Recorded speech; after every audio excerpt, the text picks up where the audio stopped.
하나님께서 오늘 이 자리에 모인 믿음의 성도들의 예배를 기뻐하시며 약속하신 성령의 충만함으로 임재하여 주시기를 예수 그리스도의 이름으로 기원하옵나이다. 아멘.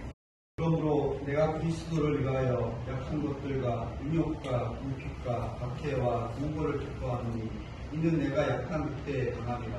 고린도후서 12장 10절 말씀입니다. 기도하겠습니다. 사랑의 아버지 하나님, 저에게 매일 새 생명을 주시고 주님의 자녀로 살아가게 하심을 감사드립니다. 아멘. 태초부터 정하신 안식일에 저희가 위로와 힘을 얻을 수 있게 하시며 저희가 언제나 감사의 조건을 찾아 주께 감사하며 살고 주의 복을 넘치게 받기를 기도합니다. 아멘. 이 시간 저희가 예배와 찬양으로 주가 세우신 교회에 모였습니다. 온전히 주만 영광 받으시고 이곳에 임재하여 주시옵소서. 아멘.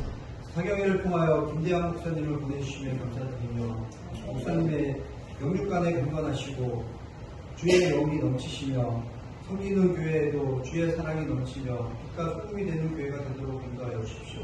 아멘. 이 시간 목사님의 말씀을 저희들의 빈 마음으로 채워주시고 주의 사랑이 가득 차게 하여 주십시오. 아멘. 저희를 끝까지 사랑하시는 예수님의 이름으로 간절히 기도드렸습니다. 아멘. 네, 종교를 찾으신 모든 성도님들과 손님들을 진심으로 환영합니다. 안교 시간에 환영을 하고 박수를 쳐서 또다시 소개하지는 않도록 하겠습니다. 네,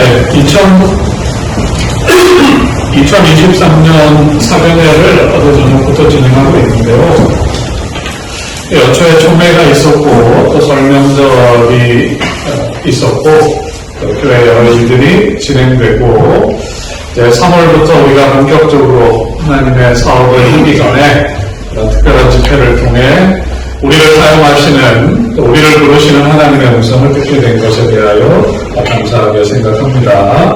어제와 오늘 우리 교회를 찾아오셔서 내가 약한 그때의 강함이라 이 주제로 은혜로운 말씀을 김대한 목사님께서 진행해주고 계십니다.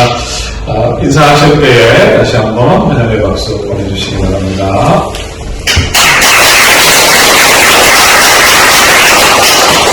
네, 오늘 점심시간에 제공되는 떡과 과일은 김현석 성도님 가정에서 우리 김호식 장로님 아드님 가정에서 준비해 주셨습니다. 감사하게 생각합니다. 예, 준비된 아름다운 찬양을 하나님께 올려드리고 우리에게 주시는 하나님의 말씀을 듣도록 하겠습니다.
안녕하세요. 안녕하세요. 하나님의 평안이 이해하시길 우리 모두에게 함께 하게 되기를 기도드립니다. 보통 사경에는 몇 월달에 합니까? 2월에 합니까? 저희 교회는 항상 1월에 했습니다. 그런데 저희 교회 사경회를 지난주에 했어요. 지난주에 하고 팔복의 말씀을 이렇게 들었는데 오늘 또 안식일학교 시간에 팔복의 말씀을 또 읽으니까 제 마음이 지난주에 받았던 은혜가 막 생각나고 그랬습니다. 벌써 저 남녘에는 봄꽃의 소식들이 이렇게 들려오고 있습니다. 저희 교회는 2월 달에 사경회를 하니까 다들 좋다고 하십니다. 1월에 하면 늘 눈이 오는가 마는가 하면서 날씨를 살피시고 마음이 조마조마했는데 2월 달에 하니까 날씨 걱정 안 해서 좋다고 그렇게 하십니다. 저희 교회는 월요일 주간인데 매일 저녁에 라면을 끓입니다. 그래서 퇴근하고 오시면 라면 한 번 먹고 식사할 수 있도록 라면 같은 것도 정해서 이렇게 하고 있습니다.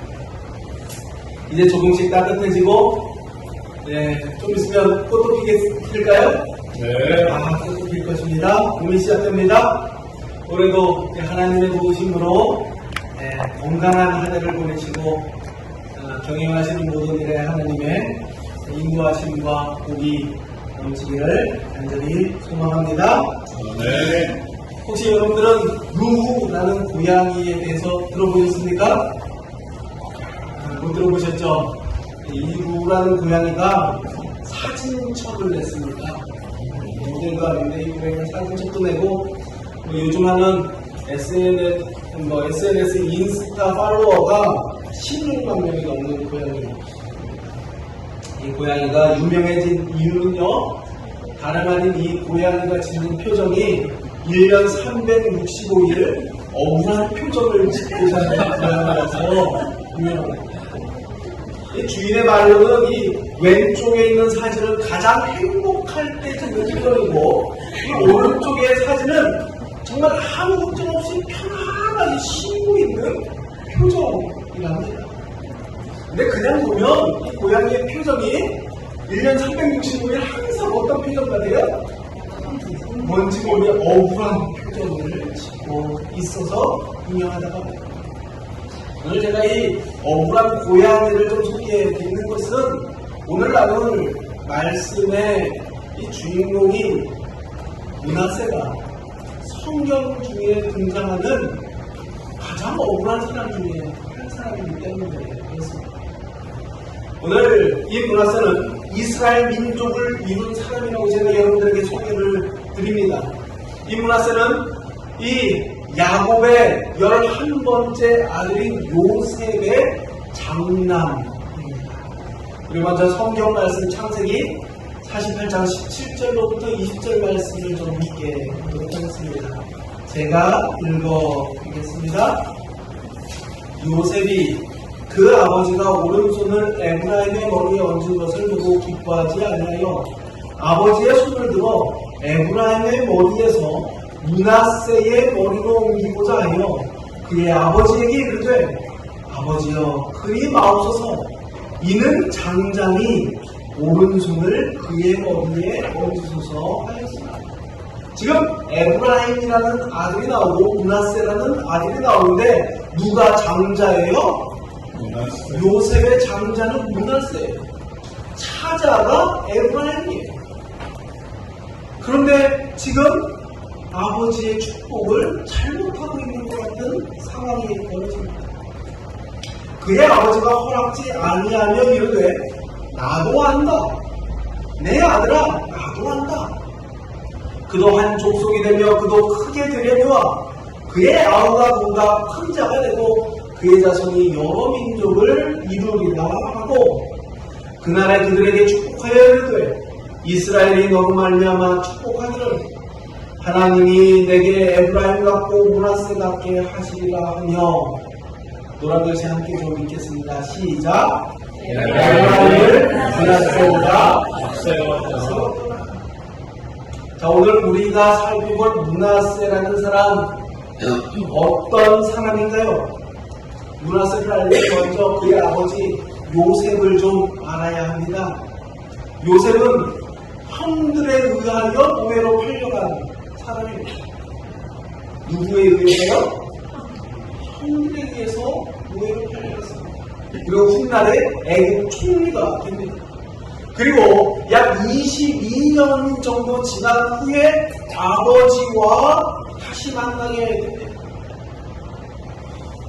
그때 야곱의 나이가 130세 정도 됩니다. 야곱은 이 노년의 이 아들 요셉으로 말미암아 애국 땅에서 아주 평안한 여생을 보내게 됩니다. 이 요셉의 아버지 야곱이 이제 운명하실 날이 얼마 남지 않았다는 정가를 받을 때 이 요셉은 자신의 두 아들을 데리고 아버지 야곱을 찾아갑니다. 왜요? 아브라함과 이삭과 야곱을 통해서 이어지는 하나님의 축복을 받기 위해서입니다.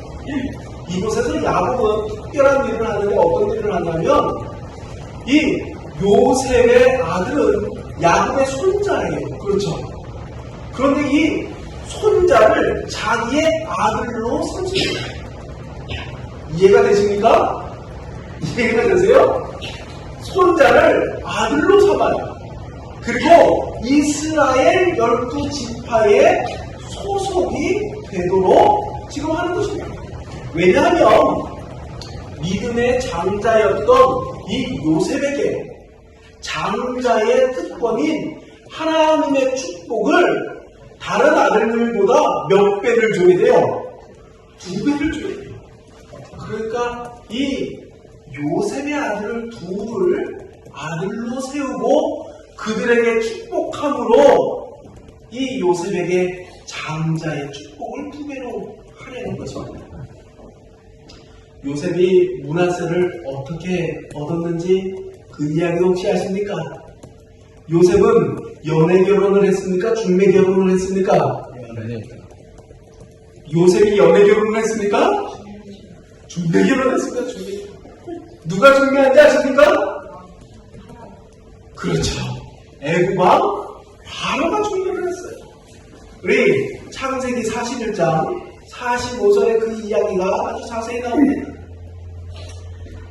그가 이게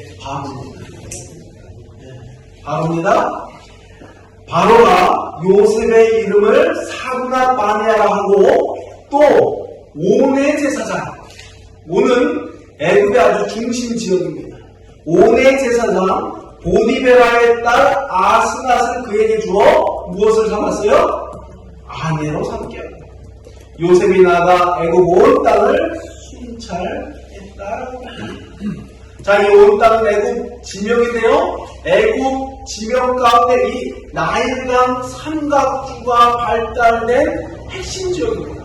그러니까 온 애굽의 핵심 곡창 지대가 이 온 지역입니다. 그곳의 제사장 보디베라의 딸 아스낫을 이 바로가 중매해서 결혼시켰습니다. 그 당시 애굽의 제사장이라고 하면 정치, 경제, 종교의 최고의 권력을 가진 집안입니다. 특히 애굽의 여러 지역의 제사장들이 있었지만 온 지역의 제사장이라고 하면 그 애굽 온 나라 가운데서도 가장 영향력이 있는 제사장 집안의 딸과 혼인을 이 기록을 성경이 이렇게 기록한 이유는 이 요셉이 얻게 되는 신분이 어떠한 신분인지를 지금 성경이 설명하고 있는 것입니다. 여러분들은 혹시 신분제 사회에서 살아보셨습니까? 신분제 사회가 어떤 지역에는 안 살아서 잘 모릅니다.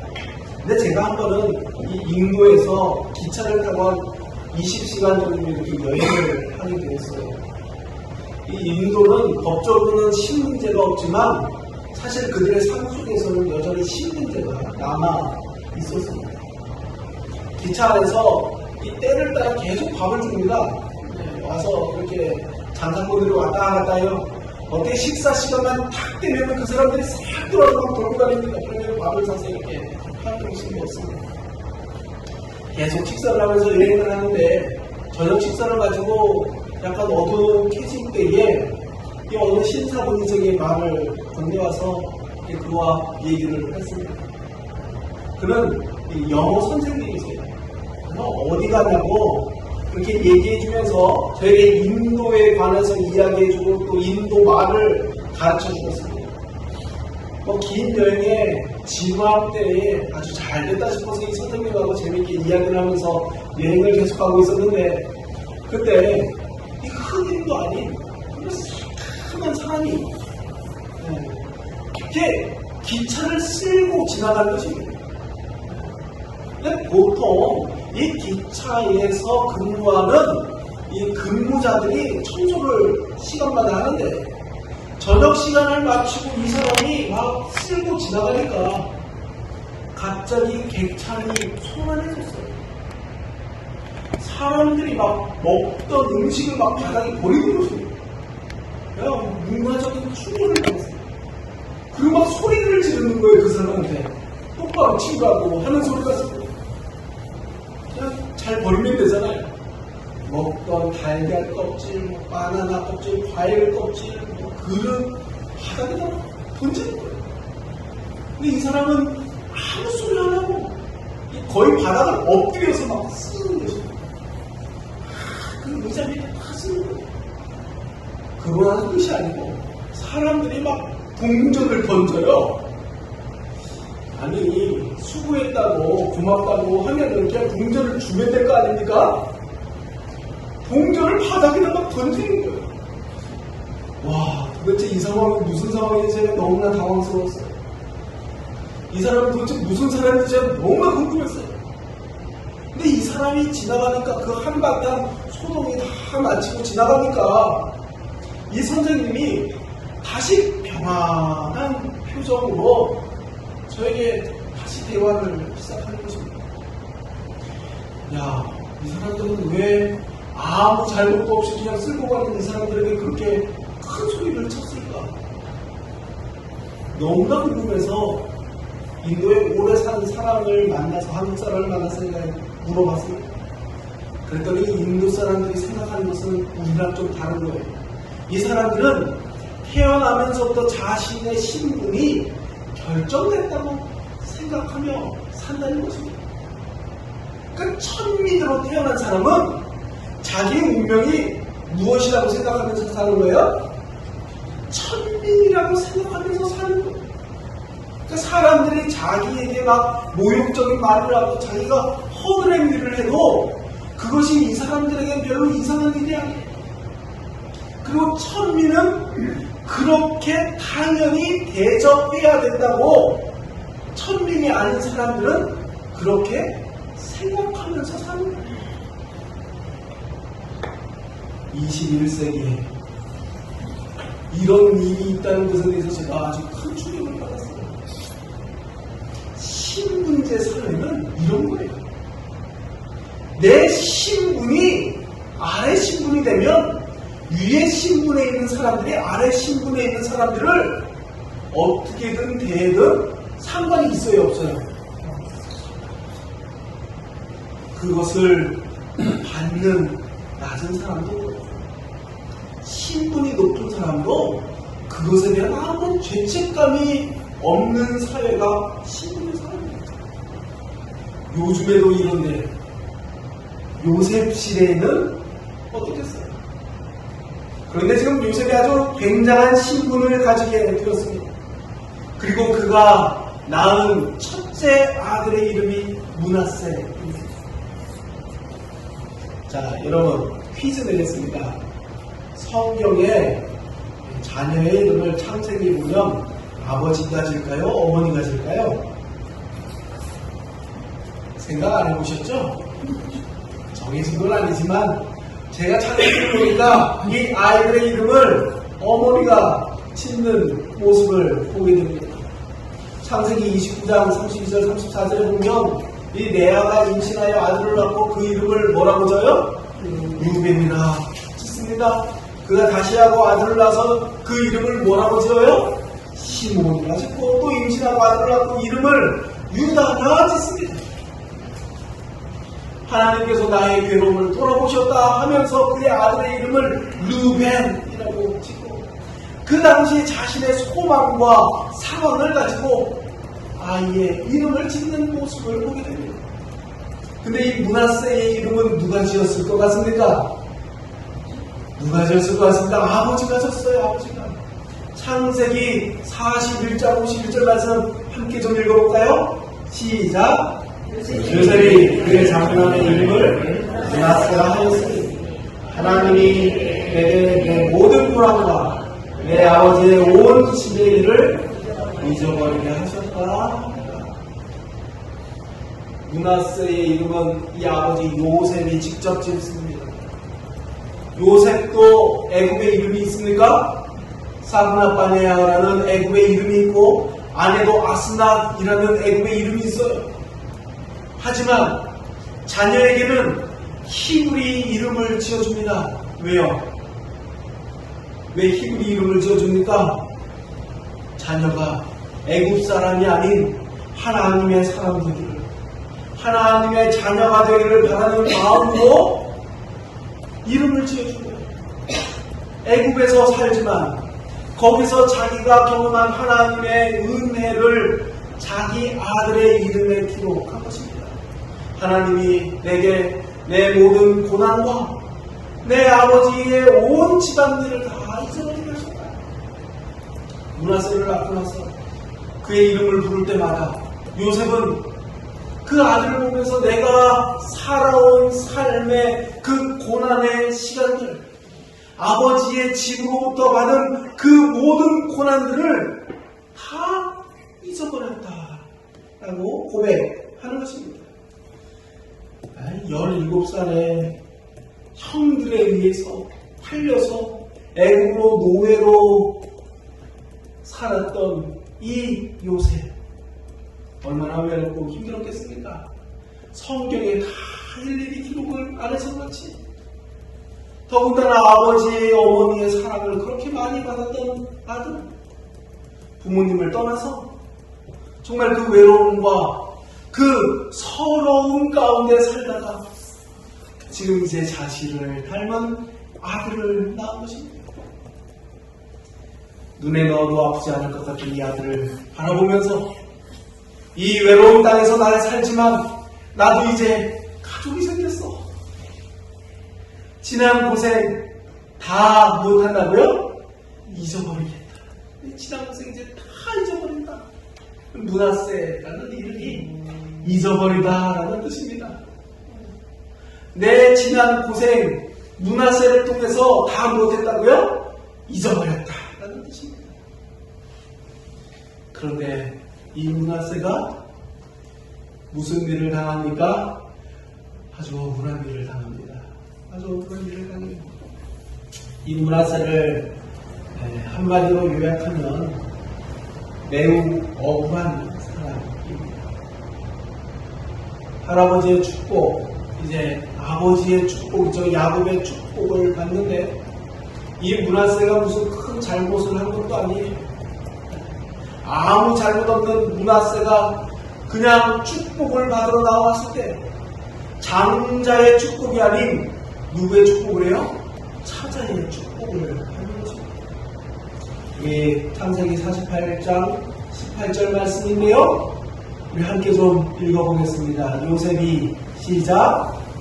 요셉이 아버지요. 네, 읽겠습니다. 아버지요 시작. 아버지요 그리하옵소서. 이는 장장이 무슨 손을 얹으라고요? 오른손을 얹으라고요. 문화적인 관점에서 오른쪽은 의미가 좀 있습니다. 인도나 유럽권에는 왼쪽은 약하다, 속되다, 불결하다. 왼손으로 밥을 먹어요, 안 먹어요? 절대 안 먹습니다. 반면에 오른손은 강하다, 능력 있다. 뭐 이렇게 이야기합니다. 영어권에서도 오른쪽이라는 이 단어가 옳다, 정의롭다, 인권, 소유권을 의미할 때 오른쪽 right라고 씁니다. 성경적인 관점에서도 오른쪽은 힘과 구원과 지혜를 의미하며 왼쪽은 정반대의 의미를 뜻합니다. 뭐 다 살펴볼 수는 없지만 구약에 있는 말씀과 신약에 있는 말씀을 우리 한 절씩만 좀 살펴보도록 하겠습니다. 먼저 전도서 10장 2절 말씀, 마태복음 25장 33절 말씀입니다. 지혜자의 마음은 어느 쪽에 있고 오른쪽에 있고 우매자의 마음은 어디에 있어요? 오른쪽에 있어요. 오늘 교과에서 배웠죠? 양은 어느 쪽에? 오른쪽에. 염소는 어쪽에? 왼쪽에. 여러분 십자가에 그 양편 강도 중에 오른쪽 강도가 구원을 받았습니까? 왼쪽 강도가 구원을 받았습니까? 성경에는 기록되어 있지 않지만 우리는 다 어느 쪽 강도가 구원받았다고 생각해요? 오른쪽 강도가 구원을 받았다고 생각합니다. 왜요? 이 오른쪽에는 이런 상징과 의미가 있기 때문에 그렇습니다. 그런데 지금 야곱이 그의 오른손을 둘째 에브라임의 머리에 얹어서 지금 축복하는 것입니다. 요셉이 그 아버지가 오른손을 에브라임의 머리에 얹은 것을 보고 기뻐하지 아니하니 아버지의 손을 들어 에브라임의 머리에서 므낫세의 머리로 옮기고자 하여 그의 아버지에게 이르되 아버지여 그리 마옵소서 이는 잠자니 오른손을 그의 머리에 얹으소서. 우리 성도 여러분, 오른쪽의 의미를 여러분들 아십니까? 아세요? 요셉도 알았을까요? 요셉도 오른쪽의 의미를 알았습니다. 그래서 아버지가 오른손을 에브라임 머리에 얹은 것을 보고 기뻐하지 아니하여 아버지의 그 오른손을 들어서 이제 므낫세의 머리로 옮기려고 하는 것입니다. 아버지, 그리 마옵소서. 이는 장자니이다 라고 말하는 것입니다. 므낫세가 장자입니다. 장자머리에 오른손을 얹으소서라고 부탁하는 것입니다. 이 요셉의 마음속에는 내 인생의 가장 큰 고통을 잊게 해준 이 장자 므낫세가 당연히 장자의 축복을 받아야 된다고 생각했습니다.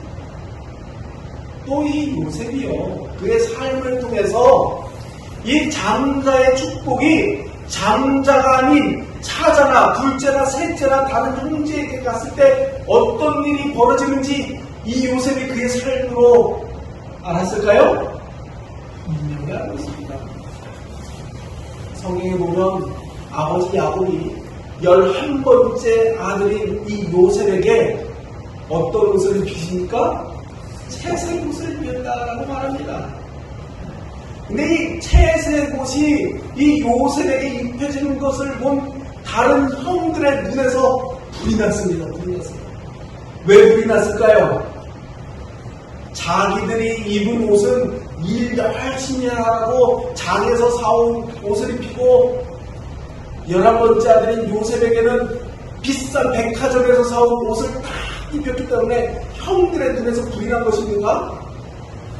성경을 자세히 읽어보면 이 창세기에 나오는 채색옷 캐토네트라는 단어로 쓰여진 이 옷이 출애굽기에도 똑같이 캐토네트라고 기록되는데 출애굽기에서는 이 옷을 제사장의 옷으로 기록하고 있습니다.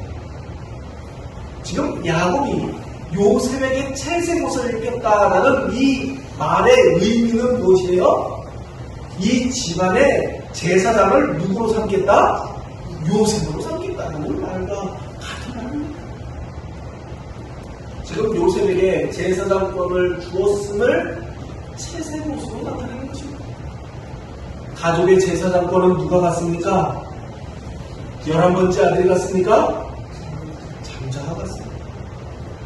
그러니 형들의 눈에서 뭐 나오는 거예요? 불이 나오는 것입니다. 그 모습을 두고 볼 수가 없는 것입니다. 왜 예언하신 구조 선지자에도 원어는 사용하지 않았지만 이 하나님의 영감으로 이러한 내용을 아주 잘 기록하고 있습니다. 요셉이 장자권을 아버지에게 받고 나서 잘 살았으니까 죽을 뻔했어요. 죽을 뻔했습니다. 노예로 팔렸어요. 갖은 고생을 다 했습니다. 이런 삶을 살아온 요셉이 지금 또 이런 상황이 벌어지는 것 막아야 됩니까? 막아야 됩니다. 형제간에 어떤 일이 벌어질지 모르는 것입니다. 그런데 아버지가 다른 말을 하는 거예요. 그의 아버지가 허락지 아니하며 이르되 나도 안다 내 아들아 나도 안다 하고 그날에 그들에게 축복하며 에브라임을 므낫세가 앞세웠다. 야곱이 손을 엇갈려서 축복하면 어떤 일이 일어날 것 야곱은 왜 몰랐겠습니까? 그럼에도 손을 어긋나서 축복하는 것은 야곱의 의지가 아닙니다. 요셉의 의지도 아닙니다. 누구의 인도하심이에요? 하나님의 인도하심입니다. 지금 하나님이 야곱을 감동시키셔서 이러한 일을 진행하고 계시는 것입니다. 그런데 하나님의 역사까지는 우리가 이해를 하겠습니다. 그런데 억울한 사람이 한 명 있습니다. 누가 억울합니까? 므낫세 입장에서는 이건 너무너무나 억울한 일입니다.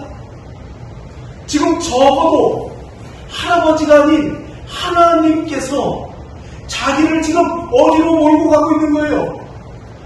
높은 곳이 아닌 낮은 곳으로, 연약한 대로 철저하게 내 자존심이 상하는 곳으로, 마음의 상처가 나는 대로 지금 인도함 받고 있는 사람이 누구입니까?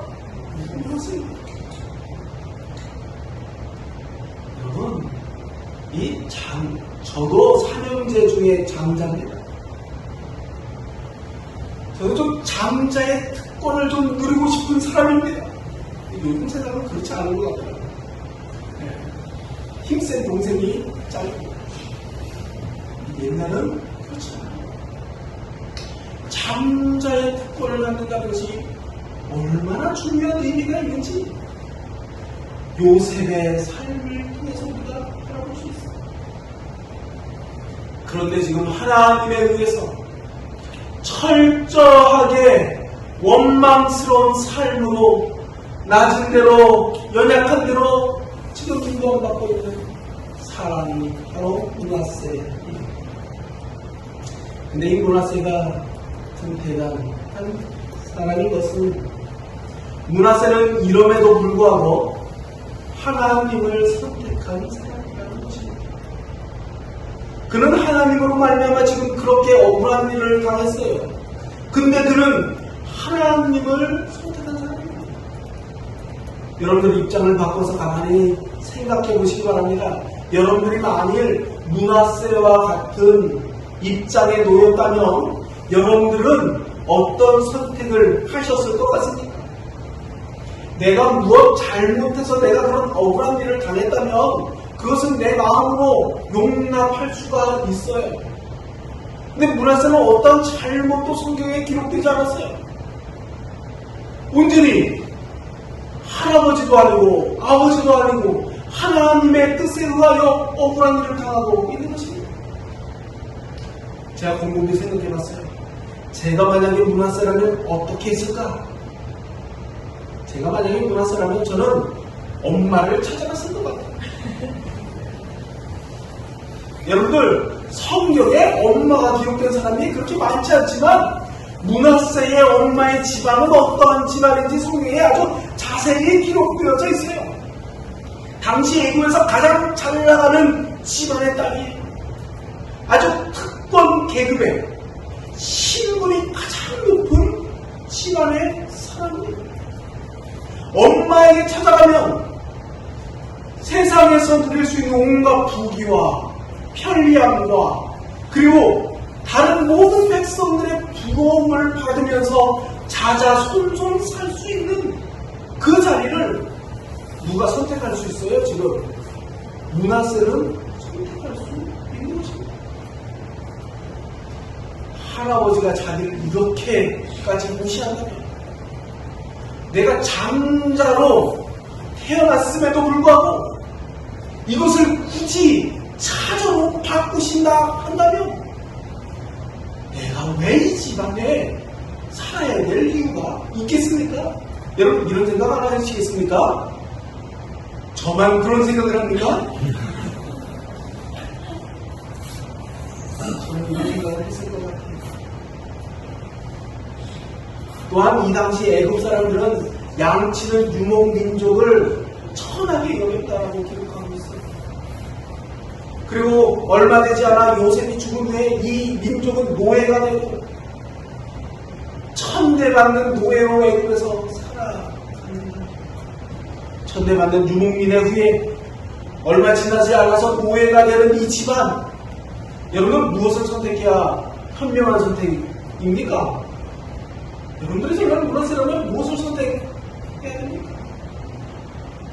하나님은 지금 므낫세를 그렇게 낮은 자리로, 볼품없는 자리로, 자존심이 있는 대로 상한 자리로, 동생이 눈 뜨고 있는데 그 앞에서 나를 이렇게 무시하는 그 자리로 지금 하나님이 자신을 몰아가고 있습니다. 므낫세는 뭐라고 이야기합니까? 성경에 뭐라고 기록되어 있어요? 성경을 읽어보면 됩니다. 그런데 성경을 아무리 읽어봐도 므낫세가 무슨 말을 했다는 기록이 있어요? 없어요? 없어요.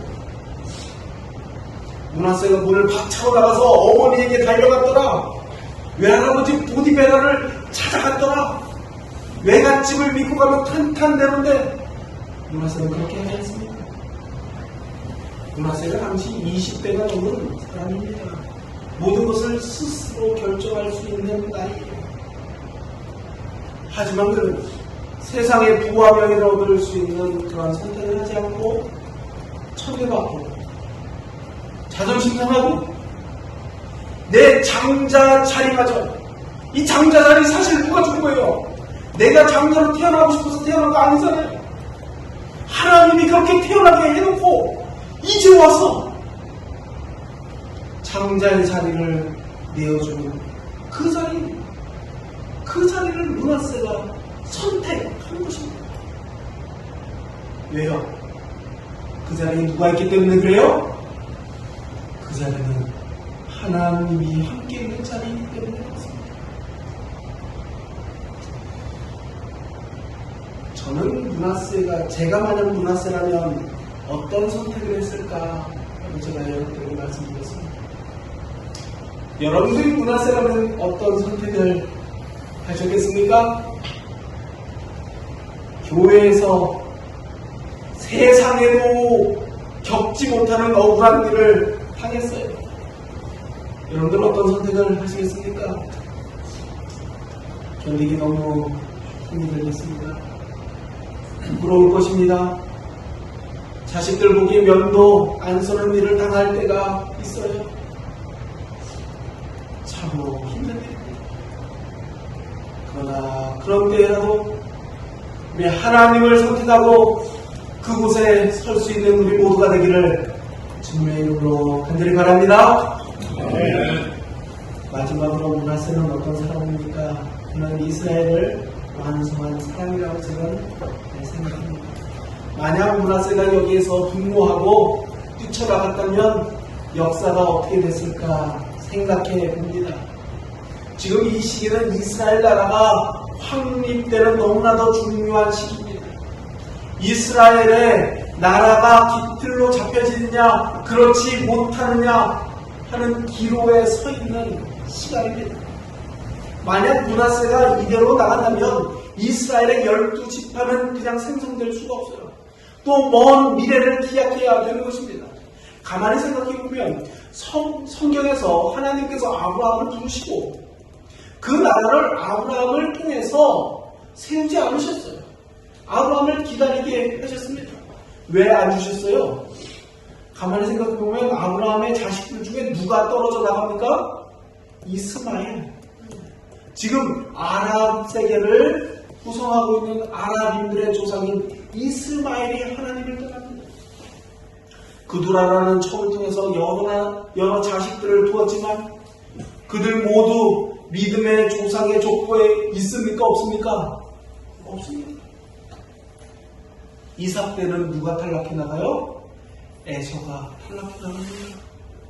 하나님께서 에서 붙들으셨을까요? 에서 붙들었습니다. 에서를 붙들고자 하는 마음이 없으셨으면 하나님께서 에서가 살아있을 때 굳이 야곱을 통해서 에서를 만나게 할 이유가 있어요? 없어요? 사실 없습니다. 하나님께서 에서를 사랑하시고 그를 구원하고자 했기 때문에 다시 야곱을 만나게 해서 어떻게 에서의 마음을 돌리고자 하신 것입니다. 그러나 에서는 끝까지 하나님 안에 들어오지 않습니다. 그리고 이방민족인 에돔민족의 조상입니다. 그러나 이 야곱 때는 한 명도 탈락하지 않았습니다. 그들이 비록 연약한 모습과 제약된 모습, 이런 모습을 많이 보였지만 다 회개하며 주님 안에 남아 있는 것입니다. 이제 누구만 남으면 돼요? 누구만 남으면 될 것 같아요?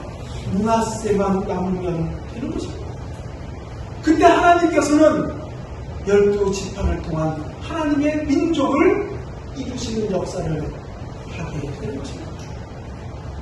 신약의 교회가 세워질 때 이야기를 좀 잠깐 드리겠습니다. 예수님께서 십자가의 사역을 마치시고 부활승천하신 후에 잃어버린 제자 한 명이 있었어요. 누구예요? 가룟 유다를 잃어버렸어요. 그래서 하나님께서는 이 유다를 대신할 사도 한 사람을 세워서 이제 사도를 완성하십니다. 이때 2명의 제자가 추천되는데 먼저 한 사람을 소개하고 두 번째 한 사람을 소개합니다. 여기 성경에 이렇게 기록하고 있습니다. 사도행전 1장 23절의 말씀인데요. 그들이 두 사람을 내세우니 하나는 바사바라고도 하고 별명은 유수도라고 하는 요셉이요. 하나는 마띠아라고 이렇게 소개하고 있습니다. 자, 초대 교회를 이끌어갈 사도를 지금 세우고 있습니다. 사도의 조건이 무엇일까요? 여러분들 어떠한 사람을 사도로 세웁니까? 사도는 예수님을 따라다녔던 제자들 가운데 세우는 것입니다. 이 두 사람 다 예수님과 동행한 제자들이고 12제자들에게는 제자의 이름에는 못 올렸지만 이 기록에 보면 70제자의 이름이 있었던 이름입니다. 근데 지금 12사도의 이름 중에 한 사람이 빠지게 되었어요. 바로 유다예요. 이 자리를 채워야 안정적으로 초대교회가 시작하는 것입니다. 근데 이 역사적인 자리에 제일 먼저 추천을 받은 사람이 누구예요? 요셉이라는 사람입니다. 이 요셉은 별명이 2개나 기록되고 있습니다.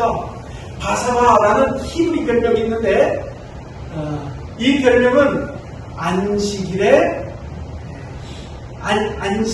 아들이라는 이름입니다. 이 요셉이 어떤 사람인지를 알 수 있습니다. 별명이 안식의 아들입니다. 유스도라는 로마의 별명이 있습니다. 이 별명은 정의롭다라는 뜻입니다. 이것을 보면 요셉의 출생 배경, 인품이 어느 것 하나 빠지지 않는다는 것을 알 수 있습니다. 반면에 마띠아는 설명이 있어요, 없어요? 아무 설명이 없이 그냥 마띠아라 하고 마칩니다. 그리고 이 요셉을 앞에 두어서 마띠아 앞에 두어서 소개합니다. 아마 사람들은 이 요셉을 더 중요하게 생각했던 것 같습니다. 요셉이 아주 유력한 사도의 후보라고 사람들이 생각했습니다. 근데 하나님께서는 누구를 선택합니까? 잘하는 것처럼 마띠아를 선택합니다. 유스도라는 요셉의 마음이 어땠을까요? 유스도라는 마음이 어땠을까요? 여러분, 만약에 여러분들이 요셉의 마음이라면 어떠한 마음을 가졌겠습니까? 사람들이 다 될 거로 생각하고 있는데, 그렇게 기대하고 있는데, 나도 그렇게 살았는데, 물론 다른 후보도 훌륭했지만 어떻게 하나님이 이런 선택을 하실 수 있는가? 원망했을 수도 있어요. 그러나 이 유스도는 억울해하지 않습니다. 교회도 떠나지 않습니다. 사도행전에 보면 유스도라는 이름이 사도 바울의 위로자로 소개되고 있습니다.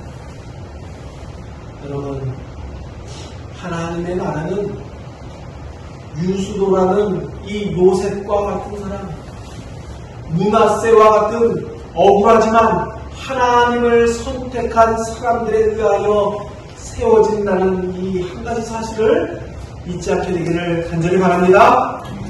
제가 서론에 시작하면서 사실 성경에 등장하는 가장 억울한 사람 중에 한 사람이 므낫세라고 제가 소개했습니다. 그러나 제가 알고 있는 성경에서 가장 억울한 사람이 한 명 더 있습니다. 우리가 알고 있는 예수 그리스도. 그는 정말로 억울한 사람입니다. 아무런 잘못이 없이 사랑하는 자녀들에 의하여 적어도 므낫세는 죽음까지는 당하지 않았지만 예수님께서는 죽음까지 당하는 그 억울한 일을 하셨습니다. 예수님의 그 억울한 일이 아무 의미 없는 일이라고 여러분들 생각하지 않으시잖아요. 예수님이 그 약하셨을 때 이루신 그 일이 우리가 따라가야 될 우리의 신앙의 길이라고 여러분들 믿지 않으십니까? 그렇다면 내가 약한 그때를 여러분들 원망해하지 마시고 억울해하지 마시고 그때라도 하나님께서 나를 부르신 그 부름을 기억하고 나의 있는 자리에서 하나님을 선택하는 믿음의 자녀 되기를 간절히 바랍니다. 하나님은 그런 자를 기억하셨고 어저께 그 어린 사람을 기억하셨던 그 하나님의 이것이 므낫세에게도 그대로 일어나게 됩니다. 하나님은 므낫세를 잊지 않으십니다. 제가 지도를 하나 보여드리는데요. 이 지도는 제가 그린 지도는 아닙니다. 하지만 성경학자들이 이스라엘 12지파가 땅을 분배받은 그 지도를 이렇게 표현한 지도입니다. 제일 밑으로 보면 시몬 지파로부터 유다 지파, 단 지파, 베냐민, 에브라임 지파 땅이 있고 그 위에 12색의 므낫세 지파가 있고요. 그 위에 이사갈, 스불론, 납달리, 아셀 이런 지파들이 있어요. 요단 동편으로 가면 루벤 지파가 맨 밑에 있고 갓 지파, 또 그 위에 12색의 무슨 지파 이름이 보이냐면 므낫세 지파의 땅이 보입니다. 잘 안 보이실 것 같아서 제가 한 번 더 확대해 보이겠습니다. 지금 잘 보세요. 가나안 땅에 들어간 이스라엘 하나님의 약속의 땅에서 요단강 동서를 포함해 가장 넓은 땅을 가진 족속이 어느 족속입니까? 연두색 족속 어느 족속이에요? 희한한 일입니다. 그죠? 므낫세가 무슨 그런 대단한 일을 했다고 무슨 그런 대단한 일을 했다고 하나님께서 가나안 땅에서 12지파에게 처음 땅을 배분하실 때 이 므낫세 지파에게 가장 큰 땅을 허락하실 거예요. 이 가나안 땅을 분배받는 것은 하늘나라의 유업을 상속받는 그런 상징적인 의미가 있습니다. 하나님께서 이 세상에서 므낫세가 당한 그 억울함 아시는 분이십니까? 아십니다. 그리고 누구보다도 그를 축복해 주시는 것입니다. 연약한 것처럼 보이는 므낫세, 그런 억울한 일을 당해도 한마디 말도 못하는 사람이지만 그 중심에 믿음이 있음을 아시는 하나님께서 그를 통하여 이스라엘 민족을 이루시고 결국에 가장 큰 축복을 하시는 것입니다. 여러분, 교회에서 억울한 일 당해도 찍소리도 못하는 그런 열악한 사람들을 하나님 사용하실까요? 그런 사람 하나님 사용하십니다.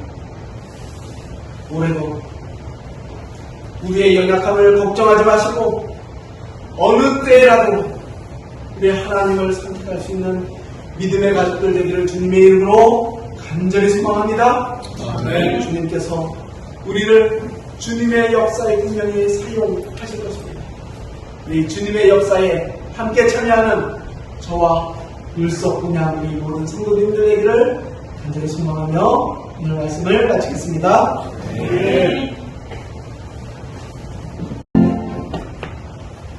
이제는 예수님의 은혜와 하나님의 사랑과 성령님의 교통하심이 약함을 넘어서 하나님의 역사를 이루기 소망하는 모든 율석군양 가족들과 주님 앞에 아낌없이 헌신하며 이 시간 자신과 헌금을 주님 앞에 드린 모든 주의 자녀들과 그의 가족들에게 지금부터 주님 오시는 그날까지 함께하여 주시기를 간절히 축원하옵나이다. 아멘.